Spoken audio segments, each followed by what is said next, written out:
Mama sana malle wasitti majuar Muhammad guji challon tisse guji chine je sanami gadi gadun jalolte guji chi janna daga chuf dide gacha nu fi arka gaba bode waran arka gaba daga chuf dide adun dinallon galani namichini jesa jedellen gulu gale dalla fi tufate tae man senu dide chicha tae gujichi chicha tae nyaatu fi nyaate bunu fi duge tae gacha nu fi arkuma qaba bode fi le arkuma qaba janna goga beekhe gujichi guddise sare qaba namichi si jaloli dalla jale ta sare nun garti indutti gujichi janna la beekhe ingerare sare kon darinduttu wa matta ala jira namayoon ali jiru wa matta gara jira jede namichi dhageessise juwaar gaafi guguddo si gaafatantan siilime sittime waan gara si jira dhufu min dubbati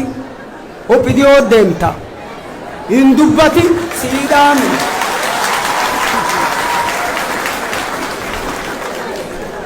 tokko juwaar walii galla anduru fi akku qoodi nama tokkot wabaallame seena waraani nagaan fiduun mirkaana waraani nagaan fiduun mirkaana ammoo wanni ar Itoophiyaa keessa maqaa kedhaawanii achi siyaasaniif waraana talaa qabdu kana Jawaar Mohammad qaroo akka billaacha jabaa akka dhakaacha wanni ati taateef jedhi waaqoo guutuu walii gala waaqoo guutuu hiddaan buqqimne garbumma yoo jedhamni ilmeetu guddinni jedhe ilmaan Oromoota baddaadhu qaabtu sun ilmaan itti guddisan ilmaan waaqoo guutuu ilmaan Boorana bareentu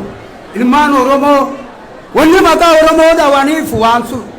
waraanii nagaan fiduu walii galla yoo walii gallu kana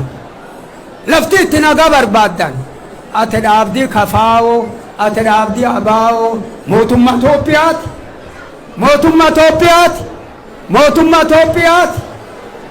mootummaan Itoophiyaa mootummaa gadalattee nagayaan jaaramtee miti mootummaa biyyee lafa'anii jedhu mootummaa afaan kiyyi malee khadibiin hin jiran jedhu mootummaa amantiin tiyyi jedhu mootummaa afaan kan keema dubbatti siin jedhu nagayiin galuu nagaan fiduu waliila galle mootummaan warri adiin kun dadhabe mootummaan amii adiin dadhabe maraaraa dhaabe nagaa kanoof takko waraan hin jennu Oromoon nagayin mootummaan Itoophiyaa nagaa fuul hin beektu nageenyu kun hojjaanu fi akka nama guddaa rafee qamma duddi duubii dukkanise yoo mootummaa Itoophiyaa laa duddi duubii dukkanise tunagaan yaayyuu sii hime waan garaa qabu wama garaa si jira waan garaa si jira dhufin dubbatin Jawaar waan ati dubbanneef ammallee waraabessa karaa deemu durii yoo maanguddoon jedhu warra namaa bulu mammaasi kun ka hobbidiyoota warra namaa bulu waraabessi warra namaa bulanii agabuun bulanii ilmaan ufii ameen amichin kaaree qalaafi reetti nyaatee bulu waraabessiin ka'e abboo waan gurra naa taate ilmaan hedduu dhalee qaba galata warri hiyyattiin si galadha hayyaanaa jedhu waliin yaa'e warri waraabessasi waraan ufii afaan boollaan lakkisee boollitti seeni yoonni seeni garuu jiru mani bineensa haciisu kana galati manki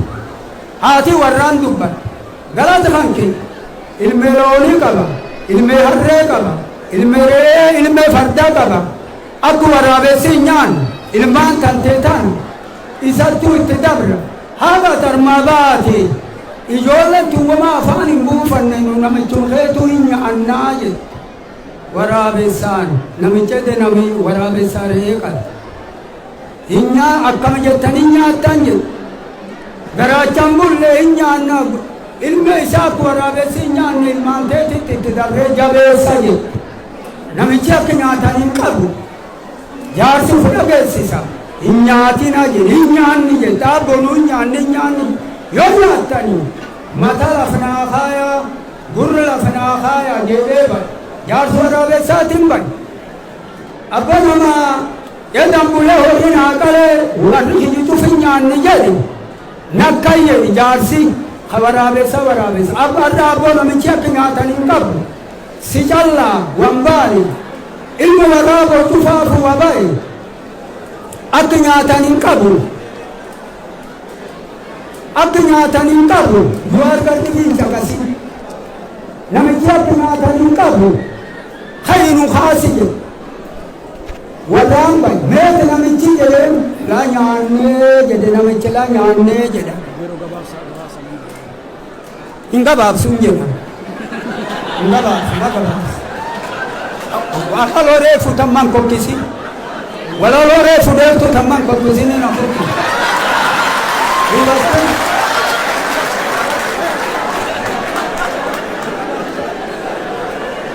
namichi meetii jedhe gaafate la nyaannee mataan allafnaa kaaya jedhe meetii waraabessa niitii ufii gaafate namichi kan kee mataan qabu yoo mataa qabaate si waraabes galati irra barbaadaan dhufu yoo mataa qabaate waraanuu fi alaan lakkise bineensiman ittiin seenu yoo reefuu siin armaanitti dhooti innilleen harkaa qaba gara keessa buusa mataan qabu mee gurri allafnaa kaayaa jedhu gurri hin qabu akkam hin qabne sun taa'anii hin nyaanni jedhani si gurri ka'ee hin ba'u hamidhaa kana gurri hin qabuuf hin dhageenye gurri hin qabu oppidiyoon sun taatitti gala taabba gadaa sifit oppidiyoon ta'ufumaa intala garaacha sifit oppidiyoon gurri hin qabu waan tolchuu jiran kan hin dhageettu hamanu guban haqabeenu guban hamanu guban ka midhaan irra faatan Jawaar Mohammad warri isa nagaa irra barbaadan kan waan awwaloo abdii dubbatu fitan keessa dhageenya abaa'oo shanee qulqumaa hindi balleessa haadha abbaa isii qulqumaa abbaa ufan kuncufin fiqaaduu tasammaa maaldhaan qurxummii dhaamemi armum keessa teennee garra galaani balleessan sun uummata kanaa miti warri isanirra nagaa barbaadan kana Jawaari kiyyi nagayi kun hin fudhatama waraanii nagaan buusu waan filaa siigal waraanii kun nageenya kun hin fudhatama an akka kiyyaatti yaadi kiyyaatti nagaa oofan ka eegi mootummaa Itoophiyaa duddu